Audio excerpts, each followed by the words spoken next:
Estenda as mãos para cá, irmãos, vamos orar, porque eu creio que o Senhor vai continuar falando conosco, porque Ele já está falando conosco desde o começo, que desde a hora da oração o Senhor já está falando com as nossas vidas, amém? Grandioso Deus e eterno Pai, meu Senhor, nesta hora, Jesus, apresentamos o Teu Filho, Senhor. Oh Deus, nós cremos que o Senhor vai continuar falando conosco, porque o Senhor já falou aqui com cada pessoa que está aqui, de várias maneiras, Senhor. Eu creio que o Senhor vai continuar falando através do presbítero, Senhor. Oh Deus, porque o Senhor já colocou uma palavra no coração dele para as nossas vidas nesta noite. É que nós te pedimos e já te agradecemos em nome de Jesus. Vamos receber o servo do Senhor com palmas para Jesus.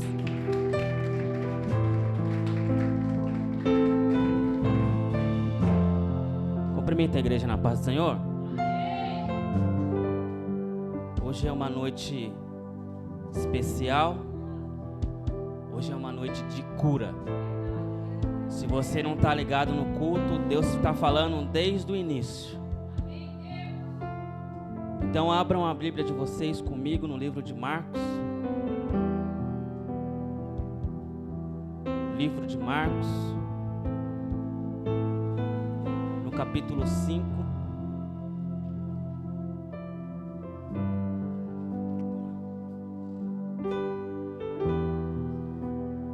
Livro de Marcos,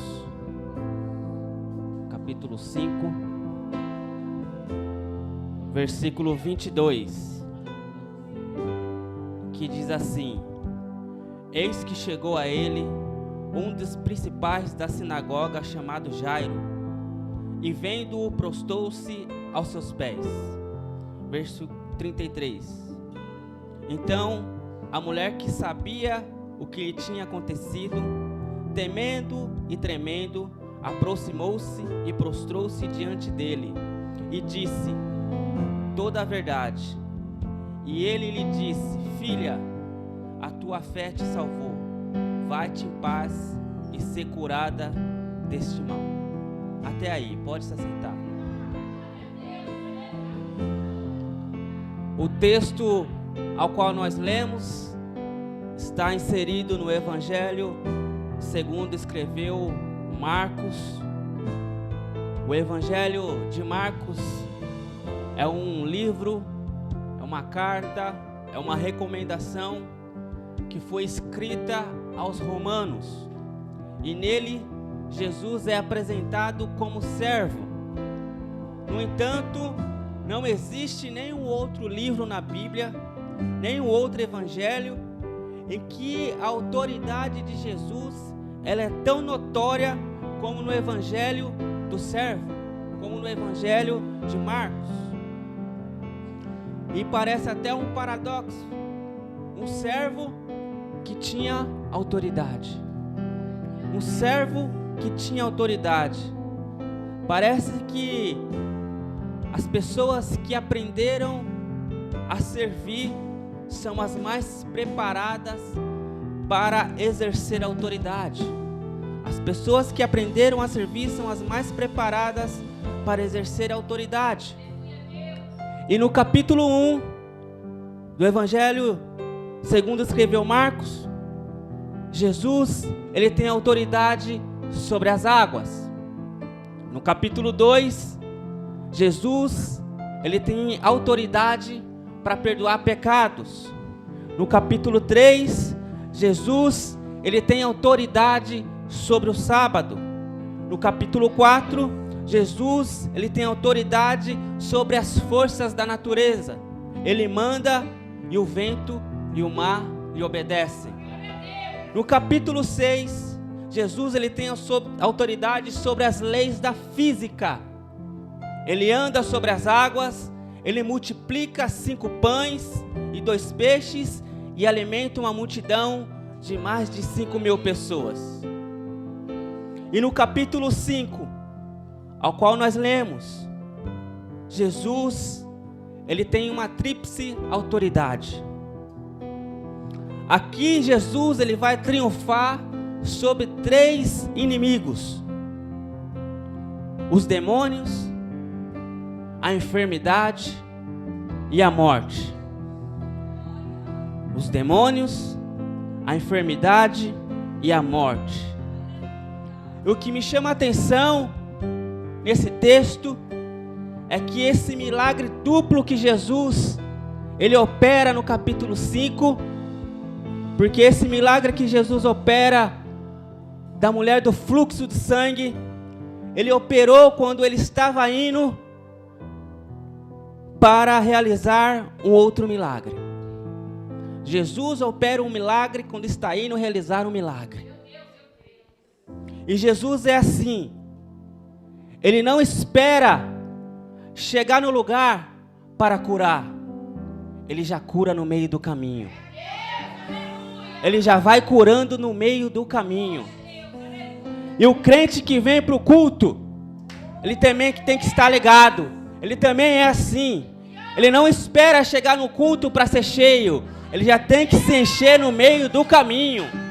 Ele já tem que vir pedindo a transformação no meio do caminho. Ele já tem que vir clamando pela cura no meio do caminho.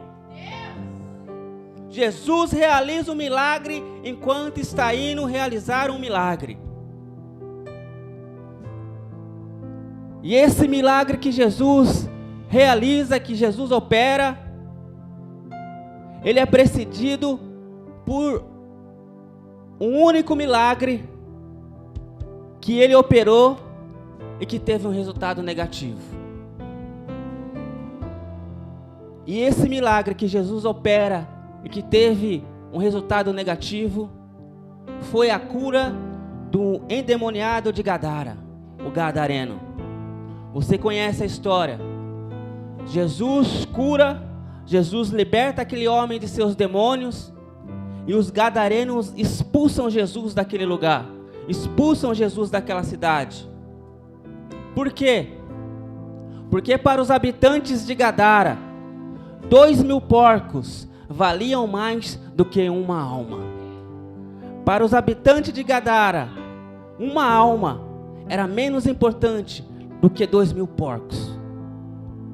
Mas para Jesus, uma alma vale mais do que o mundo inteiro.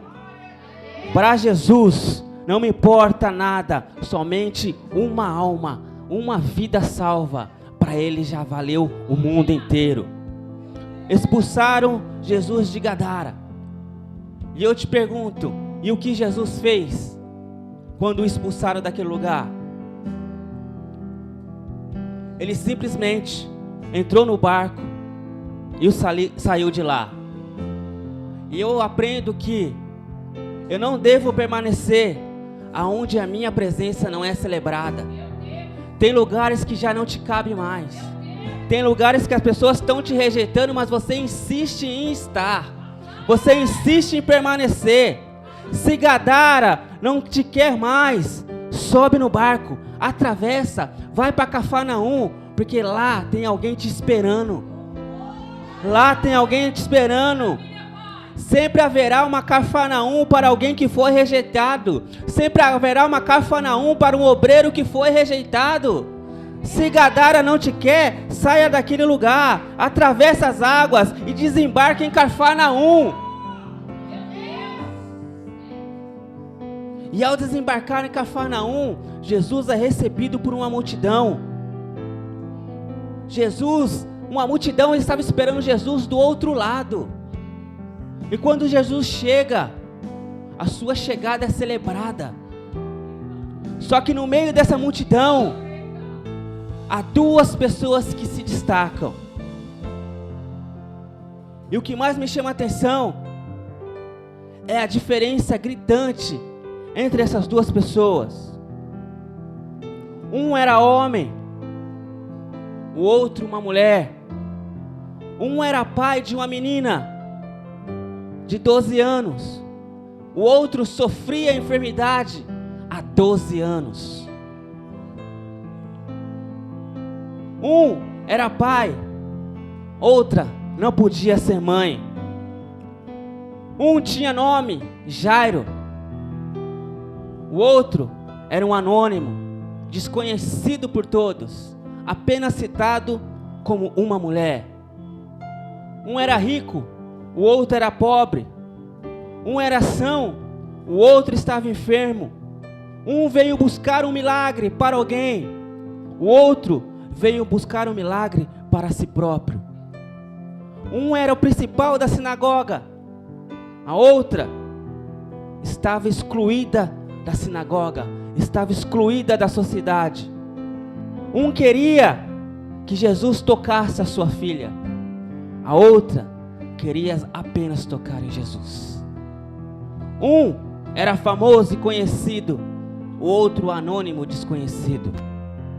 Porém, dois personagens, um homem e uma mulher, um rico e um pobre, um são, um enfermo, um príncipe e uma moribunda, se igualam aos pés de Jesus.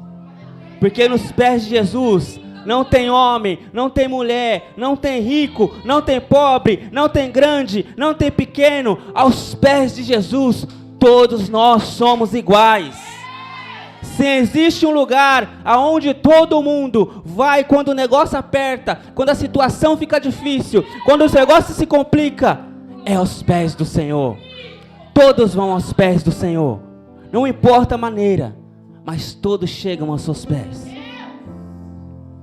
Porque quando o homem diz, não tem mais jeito, quando os médicos diz, já acabou as minhas forças, já não sei mais o que fazer, ainda tem os pés de Jesus. Os pés do Senhor Jesus é a nossa última instância. Os pés de Jesus é o nosso último lugar aonde nós pediremos socorro. Quando o advogado diz, a causa está perdida, não há mais o que ser feito, fica tranquilo, ainda tem os pés de Jesus para você.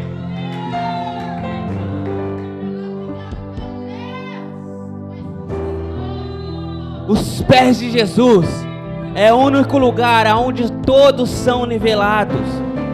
É o único lugar onde não importa se você é grande ou se você é pequeno, se você é príncipe ou não é príncipe. O importante é você se prostrar aos pés do Senhor e clamar por Ele. Uma segunda observação que eu faço no texto é que quando a Bíblia diz que Jairo veio a Jesus,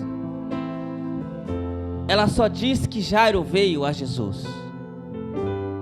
Mas quando a Bíblia diz que a mulher veio a Jesus, ela diz, uma certa mulher veio a Jesus por entre a multidão. E qual a diferença então? Qual a diferença de Jairo, que veio a Jesus, e da mulher que atravessou a multidão para chegar aos pés de Jesus?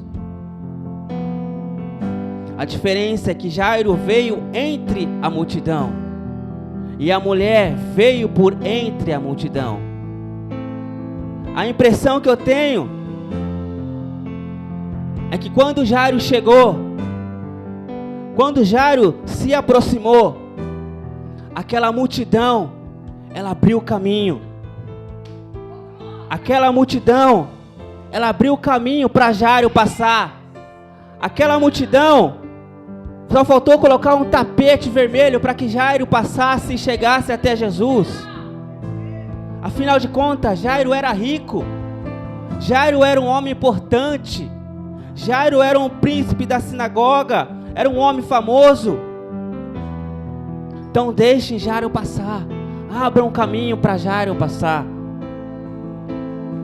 Mas quando chegou a mulher, quando chegou a pobre, quando chegou a miserável, quando chegou a desconhecida, quando chegou a anônima, a multidão que abriu para Jairo não quis abrir caminho para a mulher passar.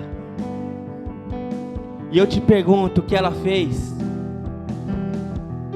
Ela ficou reclamando? Ela ficou murmurando? Ela ficou se vitimizando? Se autocomparando? Não, Jairo passou, por que comigo eu não posso passar? Ah, as coisas acontecem com meu irmão, por que comigo não acontece? Por que comigo é tudo mais difícil?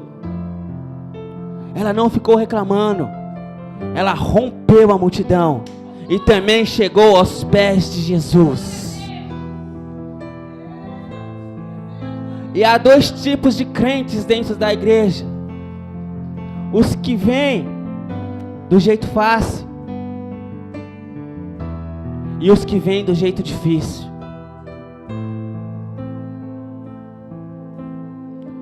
Uns chegam aqui de uma forma fácil, outras têm que passar por um momento de aperto, um momento de dificuldade, um momento de luta para poder chegar até aqui. E o que eu sei é que se não é, o que eu sei é que não importa se é do jeito fácil ou do jeito difícil, mas você vai chegar aos pés do Senhor Jesus. Você vai chegar aos pés dele. Você vai chegar aos pés dele. Não importa se vai ser complicado para você ou se vai ser fácil, mas rompa a multidão, chega aos pés de Jesus. Vai ficar reclamando? Vai ficar murmurando? Vai ficar se lamentando? Vai ficar se autocomparando? Ou vai romper os obstáculos? Ou vai romper as multidões e alcançar os seus objetivos, e alcançar os seus sonhos, e chegar até os pés do Senhor, que é o único que pode te socorrer e fazer algo sobre a sua vida?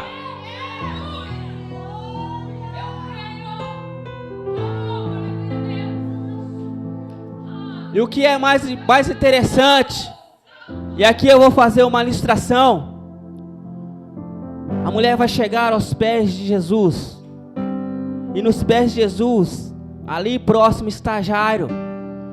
E ela pergunta para Jairo: Jairo, como foi para você chegar até aqui? E ele vai dizer: foi fácil, foi tranquilo. Eu cheguei, a multidão abriu o caminho e eu passei. E aí Jairo pergunta para a mulher: e você? Como foi para você chegar até aqui?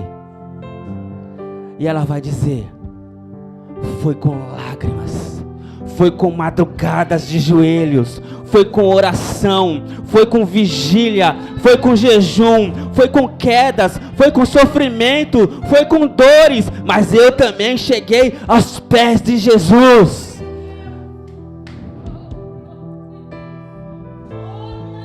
Não me importa, mas você vai chegar aos pés de Jesus.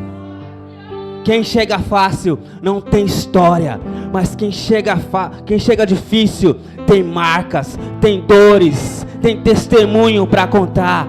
O sofrimento de hoje, as lágrimas de hoje, as quedas de hoje, vai virar o seu testemunho de amanhã. Aquela mulher, ela estava dizendo: eu não tenho nome, mas eu tenho história para contar. Eu não preciso ser reconhecida, porque a minha história fala por mim mesmo.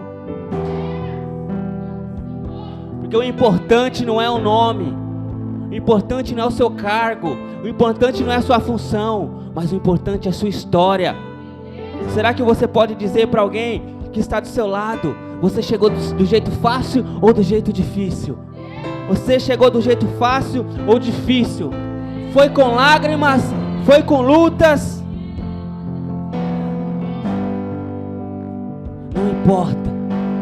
Não importa, mas você chegou até aqui. Você está aos pés de Jesus nessa noite. A terceira observação que eu faço é que Jairo, ele chegou primeiro, mas ele foi atendido por último. A mulher chegou por último, mas ela foi atendida primeiro. E alguém pode olhar e dizer: mas isso está errado. Não é dessa forma. Quem chega primeiro tem que ser atendido primeiro, tem que ser curado primeiro, tem que ser consagrado primeiro, tem que ser levantado primeiro, tem que ser abençoado primeiro. E quem chega por último tem que ser atendido por último, tem que ser curado por último, tem que ser levantado por último, tem que ser consagrado por último, tem que ser separado por último, tem que ser abençoado por último. Só que tem um detalhe: a igreja ela não é uma empresa, a igreja é um hospital. E o hospital não é por ordem de chegada, hospital é por gravidade de problema. Né, Rosângela? A igreja, ela não é uma empresa, a igreja é um hospital. E aqui, o que manda não é o tempo de casa, não é o tempo que você tem de conversão. Aqui, Deus levanta quem quer, a hora que quer, do jeito que quer, e Ele não deve explicação para ninguém. Ah, porque eu já estou aqui há 30 anos, eu sou cofundador dessa igreja, eu preciso ser consagrado, eu preciso ser levantado, eu preciso ser promovido. Mas deixa eu te dizer uma coisa, você pode estar sentado no hospital 4 horas, mas se chegar alguém com taquicardíaca, chegar alguém com cólica renal, parada cardíaca, parada respiratória, hemorragia, vai passar na sua frente. Jairo, ele tem uma urgência, mas aquela mulher, ela tinha uma emergência. E o que é urgência? Urgência é o agravo da saúde que precisa de atendimento imediato, porque corre risco de morte.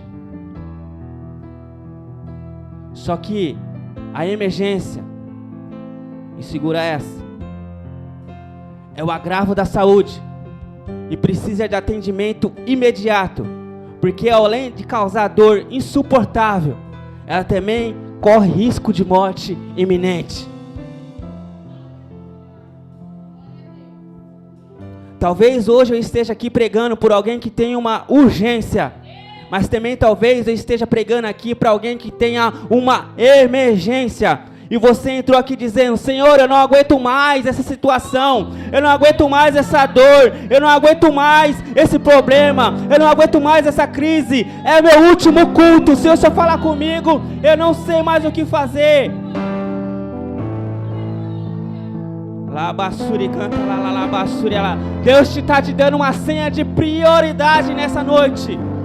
Deus te está te dando uma senha de prioridade nessa noite. Labassuri, canta lá.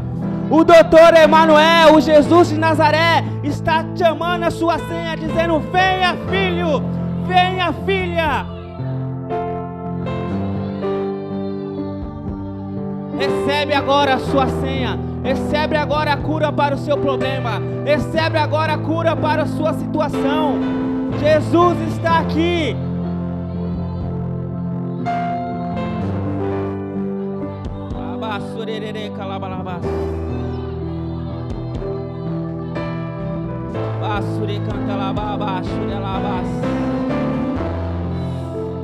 Aleluia, Senhor. Quarta observação. Esta mulher, ela não tinha uma enfermidade, mas essa mulher, ela tinha 4 enfermidades. Então quer dizer que o problema era maior e mais sério do que a gente pode imaginar, do que a gente pode pensar. Mas também você pode pensar que o milagre foi maior do que eu e você possa pensar.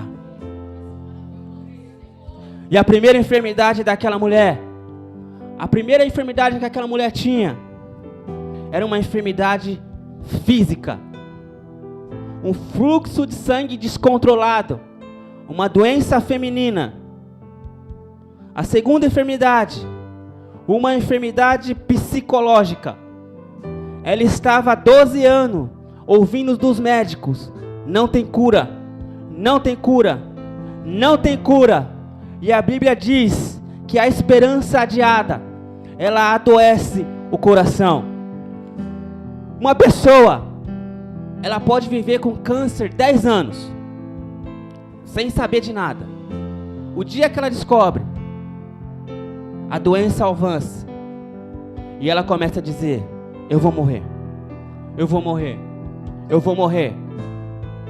E o câncer começa a avançar, e em meses, a pessoa pode morrer. Porque quando a enfermidade, ela estava somente no corpo, só que quando aquela enfermidade que está somente no corpo, ela passa para a mente, então a mente somatiza a enfermidade que está no corpo. Por isso que a palavra diz: renovai as nossas mentes. Renovai as nossas mentes. A mente, ela tem esse poder de somatizar qualquer coisa, tanto para melhor ou para pior. Primeira enfermidade, enfermidade física. Segunda enfermidade, a psicológica. Alguém disse com muito acerto: a mente fala e o corpo ouve. A mente fala e o corpo ouve. E isso é uma realidade. Terceira enfermidade daquela mulher era uma enfermidade emocional. Ela está doente no corpo, ela está doente na alma, ela está doente na mente e ela está doente na alma, porque ela está há 12 anos em isolamento social. Não foi um ano, não foi um ano e meio, não foi 14 dias, não foram 12 dias, mas foram 12 anos trancada, 12 anos ali isolada do contato com os pais, do contato com a família, do contato com os amigos, sem poder namorar, sem poder noivar, sem poder casar, sem poder ter filhos. 12 anos isolada. 12 anos isolada. Uma enfermidade no corpo, na mente, na alma. Só que essa mulher ainda ela tem uma quarta enfermidade. Ela tinha uma enfermidade espiritual. Ela estava há 12 anos sem ir ao culto. Se eu ficar 2 dias, eu já começo a ficar mal. 2 dias sem ir ao culto, eu já começo a ficar mal. Imagine 12 anos sem ir para o culto.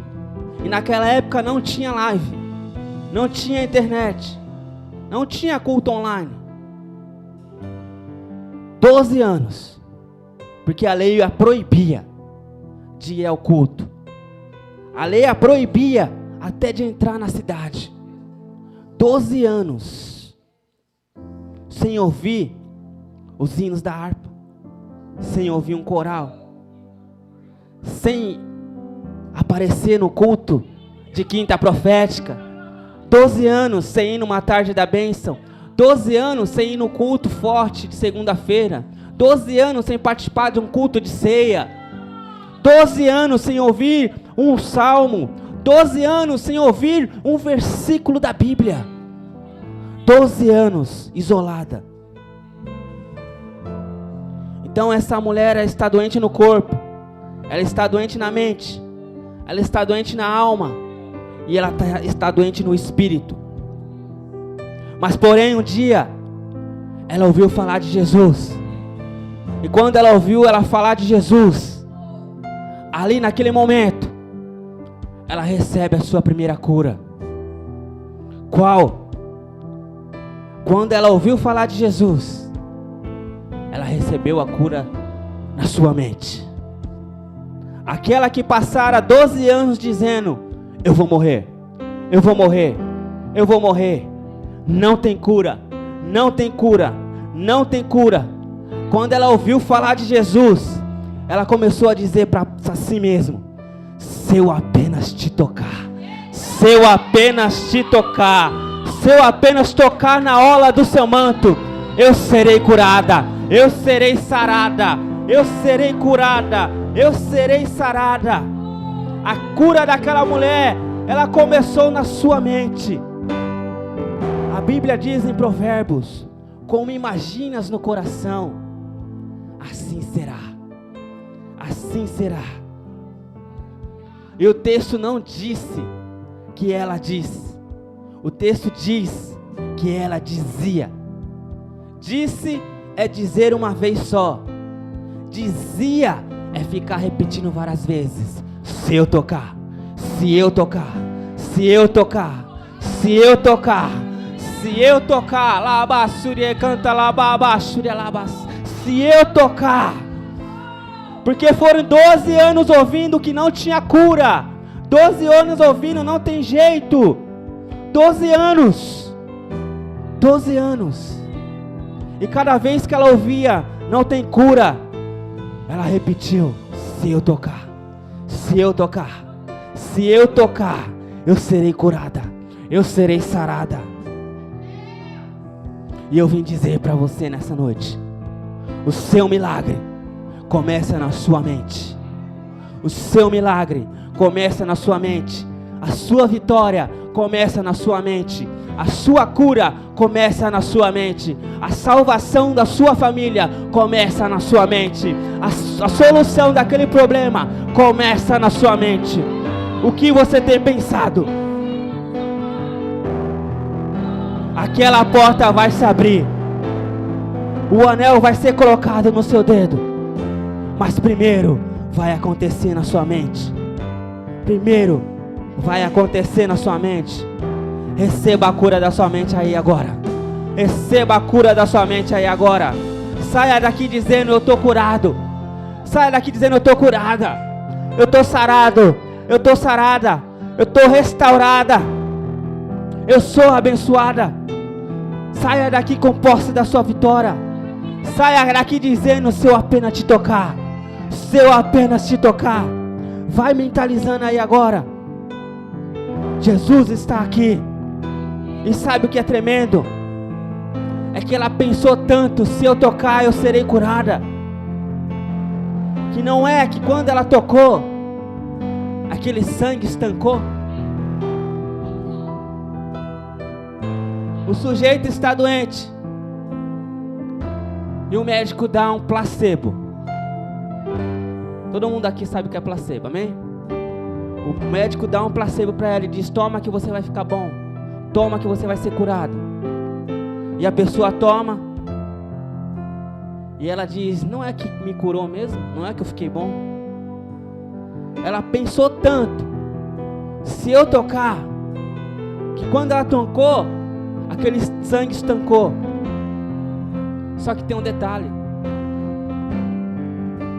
ela tocou, mas ela ainda não foi curada. Aquele sangue só estancou. Mas nada impedia daquela hemorragia voltar. A Bíblia não diz que ela foi curada. A Bíblia diz apenas que o sangue estancou. Ela ficou 12 anos sangrando. 12 anos. E a mulher sabe mais do que o homem. Quando corre o fluxo, uma hora ele para, mas também depois ele volta. Então, o que eu aprendo aqui, e o detalhe muito importante, é que quando ela tocou, o sangue estancou, e ela não foi curada. Por isso que a Bíblia diz que Jesus parou. Porque Jesus, ele não faz nada pela metade. Ou ele cura, ou ele não cura. Ou ele faz, ou ele não faz. Se quando ela toca, na hora de Jesus, ela recebe a cura, Jesus não para. Jesus, ele continua caminhando. Porque tem uma menina morrendo, esperando por ele. Então, se ela toca e é curada, Jesus não para. E eu vou te dar 4 motivos porque Jesus não parou. Jesus não parou porque ele precisava completar a cura. Ela tinha quantas enfermidades? Mas ela havia recebido naquele momento apenas uma. Mas ela ainda estava doente na alma, no espírito e no corpo. Ela havia recebido a cura apenas da sua mente. E como Jesus não faz nada pela metade, ele parou para completar a cura. Ele parou para curar a alma, ele parou para curar o corpo, ele parou para curar o espírito. E tem culto que Jesus apenas passa, mas tem culto que Jesus para. Ele para porque ele quer fazer algo na vida de alguém. Ele quer completar aquilo que ele já começou na vida de alguém.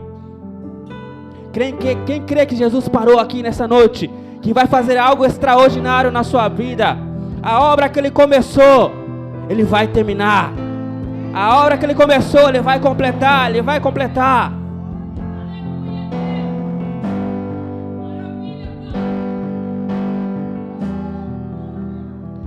E Jesus parou para mostrar para aquela mulher que o que cura não é roupa, o que cura não é um manto, o que cura não é um lenço ungido, o que cura não é a água do Jordão, o que cura não é uma pedra ungida, o que cura é a palavra.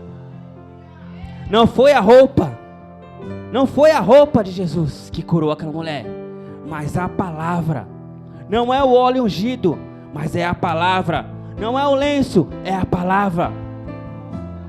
Porque tem crente que é meio macumbeiro, irmão. Tem crente que é meio macumbeiro. Deixa eu levar esse sabonete ungido aqui para casa. Deixa eu levar essa rosa ungida aqui para casa. Deixa eu levar esse pedaço de pano. Deixa de ser supersticioso. Deixa de ser supersticioso, irmão. O que cura é a palavra. É a palavra. Daqui a pouco o culto vai acabar. Ninguém vai sair daqui com pedra ungida, com rosa ungida. Mas você vai sair daqui debaixo de uma palavra do Senhor. Toma posse, seja curado. Seja curado. Não há problema em você depositar sua fé em um objeto. Mas tem algo maior para você depositar sua fé. É na palavra do Senhor. A palavra cura, a palavra liberta. Enquanto eu estou pregando aqui, alguém está sendo curado, alguém está sendo transformado, alguém está sendo liberto. Enquanto eu estou pregando a palavra, Jesus está operando. Por isso recebe o seu milagre. Levanta a sua mão e receba a palavra do Senhor. Glorifica o nome do Senhor. O Espírito Santo, Ele inspirou Tiago. Ele mandou Tiago orar pelos enfermos. Só que se nós lemos e entendemos a Bíblia, mas nós nunca vamos ver Jesus orando por ninguém. Ele apenas dizia: faça o que você não podia fazer. Faça o que você não podia fazer. Paralítico, anda. Cego, veja. Surdo, ouça. Mudo, fala. Lázaro, sai para fora, porque é a palavra que cura, a palavra que liberta, a palavra que transforma. Abassuri canta labás. Recebe aí o seu milagre. Recebe aí a sua cura. Jesus parou para mostrar que é a palavra que cura. Jesus parou para tirar aquela mulher do anonimato. Se Jesus não para, nós nunca estaríamos aqui orando e falando sobre essa mulher. Aquela mulher ela não foi pedir um milagre para Jesus, mas ela foi roubar o milagre de Jesus. Jesus não disse: da minha roupa saiu virtude, mas Jesus disse: de mim saiu poder e unção. Não está na roupa, mas está na palavra. Jesus parou para completar a cura. Jesus parou para mostrar que o que cura é a palavra. Jesus parou para tirar aquela mulher do anonimato. Uma mulher isolada, uma mulher que ninguém sequer lembrava dela. E ele disse: quem me tocou? E os discípulos dizendo: Senhor, quanta gente aqui te apertando, e você pergunta: quem te tocou? E a palavra quem me tocou aqui no grego, no original grego, ela tem um pronome feminino. Jesus está dizendo: qual foi a mulher que me tocou? Qual foi a mulher que me tocou? E não tem jeito, irmãos. A mulher, ela canta diferente, ela adora diferente, ela fala diferente, ela prega diferente. A mulher intercede de uma forma que o homem não consegue interceder. Se nós olharmos para esse templo, nós vamos ver vários toques femininos, mais femininos do que masculino. A mulher, ela tem um toque diferente. Jesus então pergunta: qual foi a mulher que me tocou? Qual foi a mulher que me tocou? E os discípulos dizem: tanta gente te aperta. Mas o Senhor disse: eu não perguntei quem me aperta, eu perguntei quem me tocou. Quem me tocou? Se Deus não fizer, eu saio da igreja. Para de apertar Jesus. Se Deus não entregar aquilo que eu quero, eu paro de cultuar. Para de apertar Jesus. Se Deus não fizer, eu entrego a igreja, eu entrego o cargo. Para de apertar Jesus. Para de apertar Jesus. Se Deus não fizer, eu rasgo a minha Bíblia. Para de apertar Jesus. Se humilha que é melhor. Se prostra que é melhor. Vai aos pés de Jesus que é melhor. Adora Ele que é melhor. Pede misericórdia que é melhor. Vai por baixo. Seja humilde. Se humilhe aos pés do Senhor. A multidão tocava Jesus em cima, mas alguém estava tocando Jesus por baixo. A multidão empurrava, mas alguém tocava com fé. Aí Jesus acha a mulher, tira aquela mulher do anonimato. E o texto diz que a mulher declarou toda a verdade. Tudo aquilo que acontecera com ela. Mas então por que ela se escondeu? Porque o problema e a enfermidade que ela tinha era algo constrangedor. Era algo constrangedor para a vida dela. E mesmo assim Jesus disse: vem e conta o que eu fiz na sua vida. Vem e fala o que eu fiz na sua vida. Não se vergonhe de contar para a multidão aquilo que o Senhor está fazendo na sua vida. Não se vergonhe de contar para a multidão aquilo que o Senhor já fez na sua vida. Quarto motivo, porque Jesus parou. Jesus parou para salvá-la. O texto diz: a tua fé te... Antes de curar o corpo, Jesus salvou a alma daquela mulher. Porque a maior bênção que nós temos não é a cura do nosso corpo, não é a nossa cura física, mas é a salvação da nossa alma. Jesus quer te curar, quer, mas antes Ele quer curar a tua alma, salvar a tua vida, te restaurar o teu casamento, restaurar a tua família. Quer te prosperar, Ele quer, mas antes Ele quer te salvar.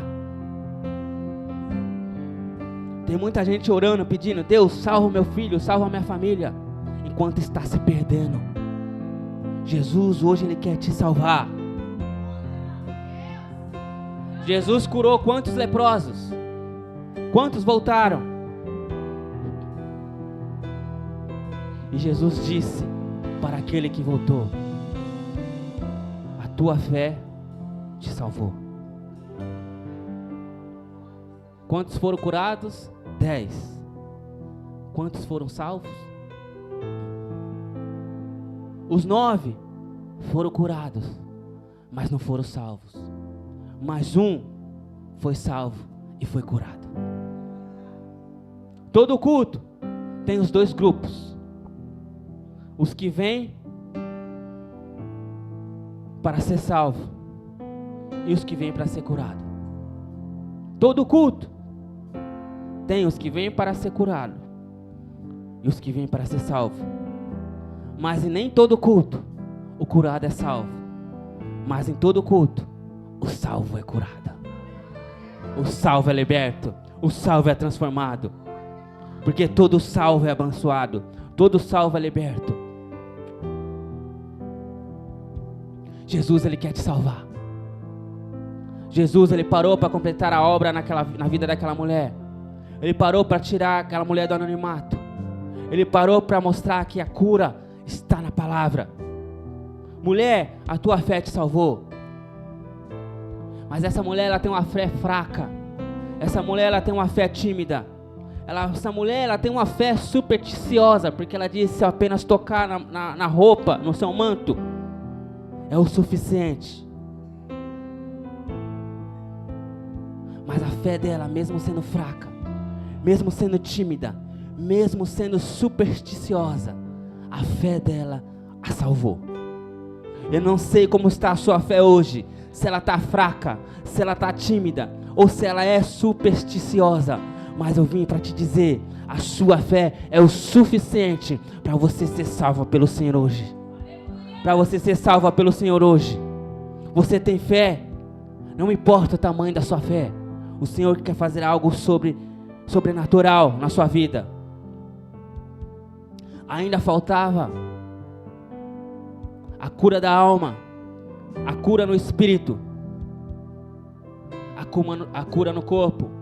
Mas como Jesus não faz nada pela metade, Ele chama ela canta os problemas, e Jesus diz: filha.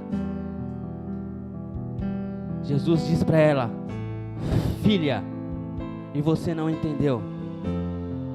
Ela está há 12 anos isolada da sua família, sem ter contato com os seus pais. E aí vem Jesus e diz: filha. Para a multidão, ela era uma mulher. Para Jairo, ela era uma mulher. Para Mateus, ela era uma mulher. Para Lucas, ela era uma mulher.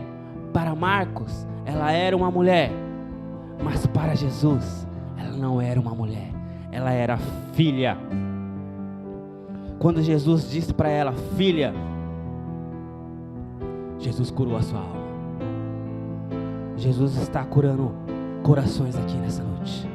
Jesus está curando feridas que estão há muito tempo aí nos seus corações. Feridas que estão abertas e precisam ser fechadas. Feridas que estão aí te impedindo de caminhar. Feridas que estão te impedindo de avançar. Quem aqui entrou aqui triste vai sair alegre. Quem saiu aqui com o problema vai sair com a solução. Quem saiu com o coração apertado vai sair com o coração esvaziado. Quem saiu com uma enfermidade, quem entrou com uma enfermidade, vai sair daqui curado nessa noite.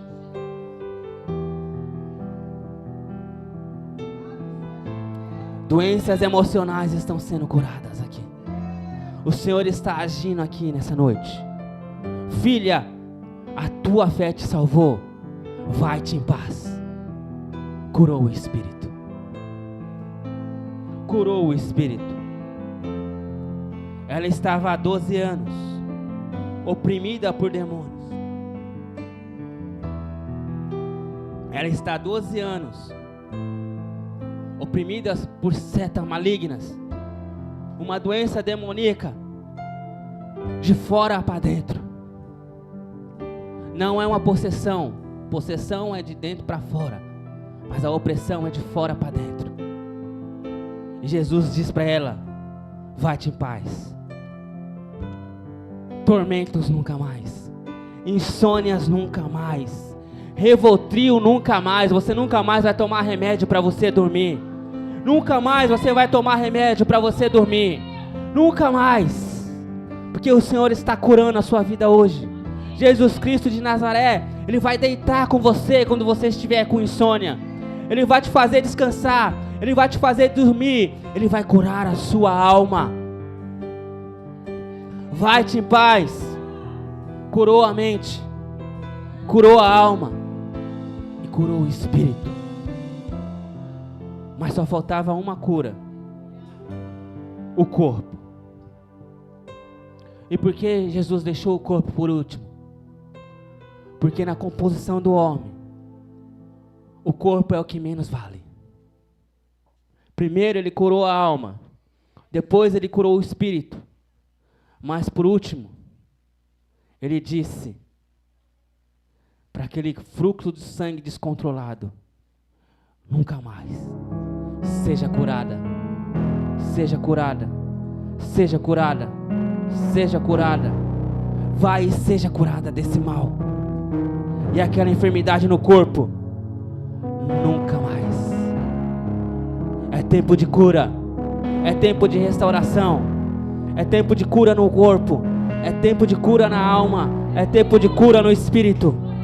Quem crê que Jesus está curando aqui nessa noite? Mas antes de eu encerrar,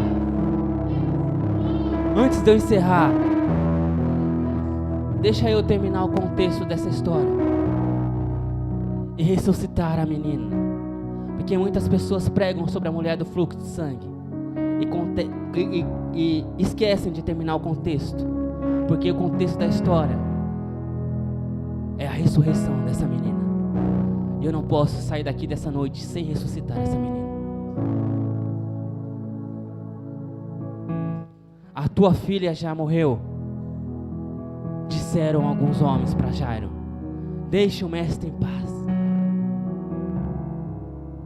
Mas Jesus vira para Jairo e diz: não temas, crê somente. E o que fazer quando você recebe uma notícia ruim? Quando a situação não está boa? Quando você não vê mais solução para os seus problemas? Crê somente. Crê somente. Talvez hoje você esteja aqui debaixo de uma notícia ruim. Talvez hoje você esteja sentado ao lado de alguém que esteve uma semana ruim, recebeu um diagnóstico ruim, recebeu uma notícia ruim, uma sentença ruim. Mas diga para essa pessoa: crê somente. Crê somente. Não temas, crê somente. Jesus chega na casa e encontra aquelas carpideiras chorando, se lamentando.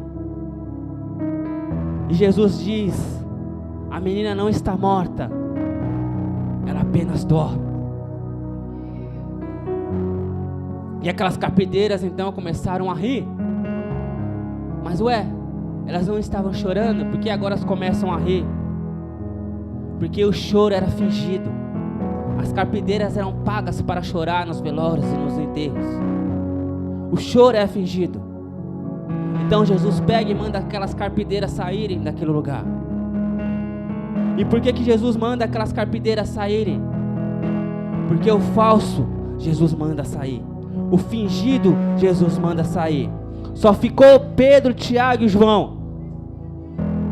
Nem que só fique você e mais algumas pessoas no seu círculo de oração. Mas Jesus está dizendo: é hora de tirar as carpideiras, é hora de tirar os falsos, é hora de tirar os fingidos.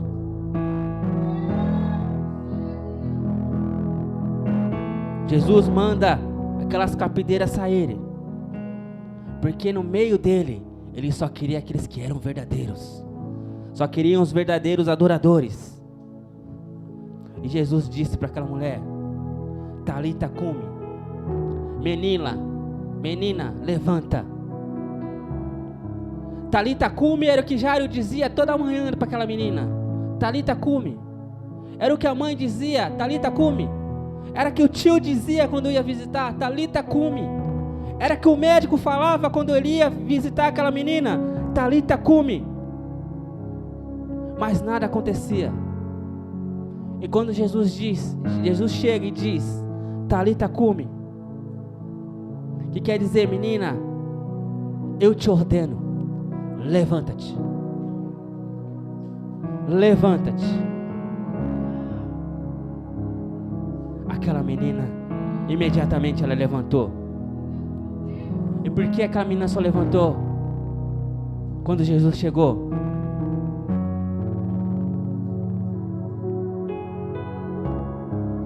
Porque Jesus, quando Ele ordena, até o mar e o vento lhe obedecem.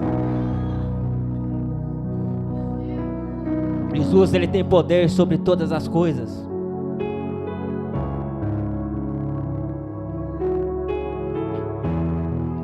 Sabe por que alguém está sendo liberto nessa noite?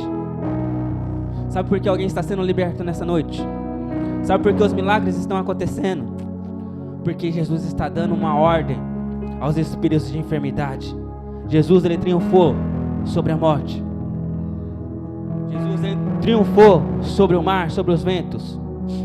Jesus está dizendo: eu mando.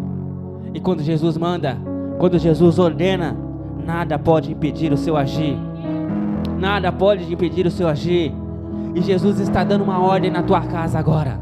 Enfermidade saia, tristeza saia, problema saia, demônio saia. Jesus está dando uma ordem nessa hora.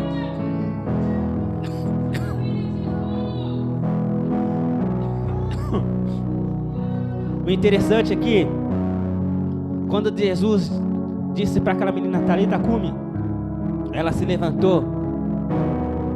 E Jesus disse para aquelas pessoas, para Jairo, para a mãe da menina: agora deu de comer a ela. Deu de comer a ela. E eu quero te dizer uma coisa. Por que Jesus mandou dar de comer a ela? Porque quem realiza o milagre é Jesus. Mas quem alimenta o milagre é você. Jesus realiza o milagre, mas é você que o alimenta. É Deus quem faz o milagre, mas é você quem o alimenta. Você vai sair do seu milagre, com o seu milagre aqui nessa noite, mas se você não alimentá-lo, não vai adiantar de nada. Ele vai voltar. O problema vai voltar, a situação vai voltar, a enfermidade vai voltar. Por isso, alimente o seu milagre nessa noite. Alimente o milagre nessa noite. Alimente o milagre que Jesus quer gerar na sua vida nessa noite. Feche seus olhos. Curva a sua cabeça.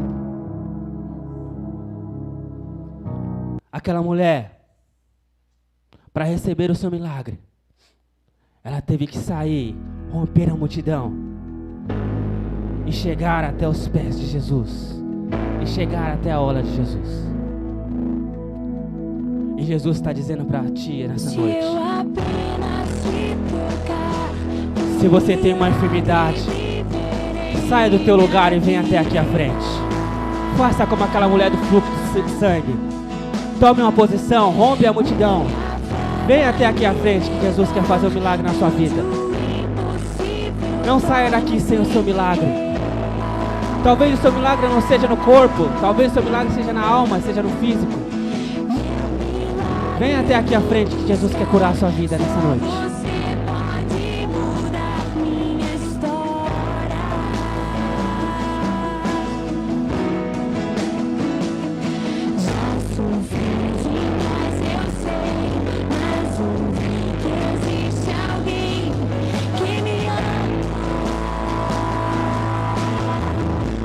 Não perca essa oportunidade. Pode ser que não tenha outra oportunidade de você ser curado, de você ser transformado, de você ser salvo.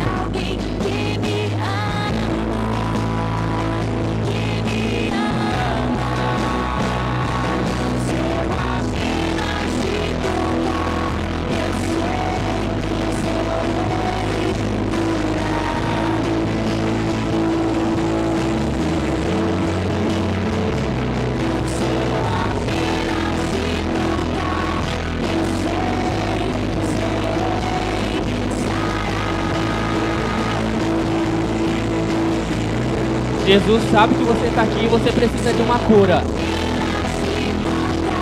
Ele está te dando uma oportunidade nessa noite. Não retenha o seu milagre.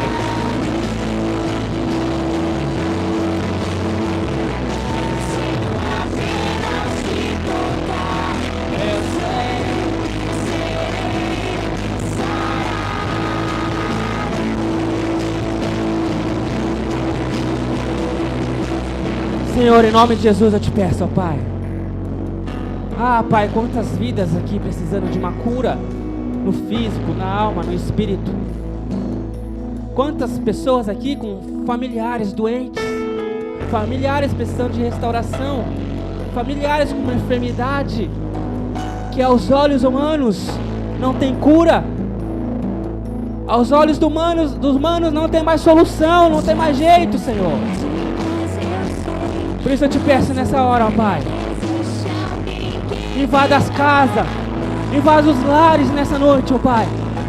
Traz cura para os seus filhos, aqueles que se encontram com uma pessoa em enfermidade nos seus lares.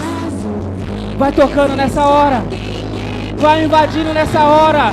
Vai arrancando com as suas mãos poderosas toda a enfermidade no meio do seu povo. Cura essa noite, ó Pai, os seus filhos.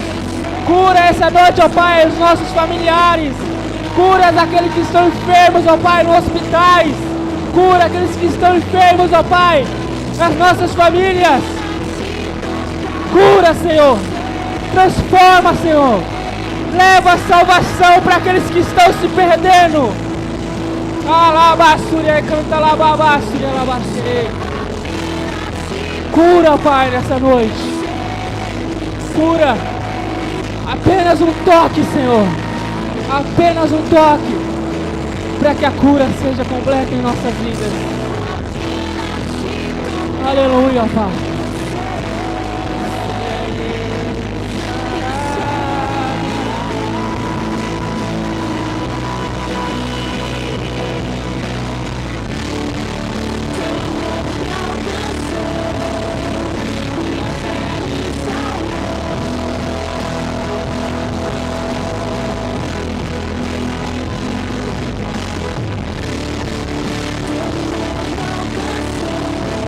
Aleluia, glória a Deus.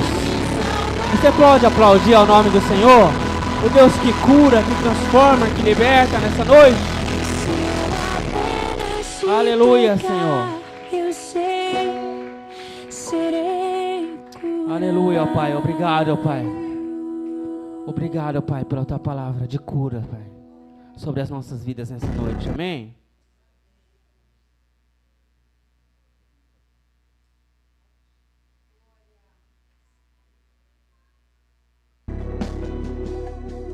Amém, glória a Deus. Essa é a palavra do Senhor. Você possa sair daqui em posse da palavra, em posse da sua vitória. Amém. Amanhã, sexta-feira, nós temos culto no setor 2. A última ministração da nossa série Siga-me. A série em qual nós estamos falando de alguns discípulos, muitas vezes anônimos, que passam despercebidos, mas que merecem a nossa atenção, que merecem o nosso carinho, que são dignos de nós imitá-los, a sua fé, imitá-los na sua perseverança na obra. Amém? Então amanhã será a última ministração sobre essa série Siga-me. Se você tem disponibilidade, não perca. Nós começamos o culto lá às 19h30. Domingo de manhã, às 8 horas, nós temos aqui consagração. Venha se consagrar ao Senhor. Venha entregar a sua vida em consagração ao Senhor pelo domingo de manhã. Domingo à noite nós teremos aqui Santa Ceia, amém? Santa Ceia. Um dos cultos mais importantes das nossas vidas, qual nós renovamos as nossas alianças com Deus e com nossos irmãos, amém? Se você pode, venha participar da Santa Ceia e celebrar o Senhor conosco. Na segunda nós temos Segunda Forte aqui também, então não perca as nossas programações que estão todas em nosso Instagram, no nosso Facebook. Você pode ouvir as nossas mensagens através do YouTube. Então não deixe de se alimentar, não deixe de participar dos cultos, amém? Se coloque de pé, vamos orar para nós encerrarmos, que eu estourei muito meu limite. Senhor, em nome de Jesus, eis aqui as nossas vidas, a vida dos meus irmãos, ó Pai, eu te peço que o Senhor possa nessa noite, ó Pai, levar a cura para suas vidas, levar a cura para suas famílias. Senhor, em nome de Jesus, ó Pai, leva, Pai, cada um em segurança agora. Pai, leva os seus filhos, ó Pai, aos seus destinos. Eu não sei para onde eles vão, se vão para suas casas, se vão para outros lugares, mas eu sei que o Senhor pode, ó Pai, estar com eles em todo instante, ó Pai. Por isso, vai dando livramento, ó Pai, tira todo o acidente do meio do caminho, toda a pedra de tropeço, ó Pai, todo roubo, ó Pai, dê livramento para os seus filhos, para que eles possam chegar nos seus lares tranquilamente, ó Pai, e quando eles pisarem lá, o milagre possa acontecer nas suas vidas, em nome de Jesus. Mãe em posição de receber, que a graça do Senhor Jesus Cristo, o amor de Deus e as consolações do Espírito Santo estejam conosco, não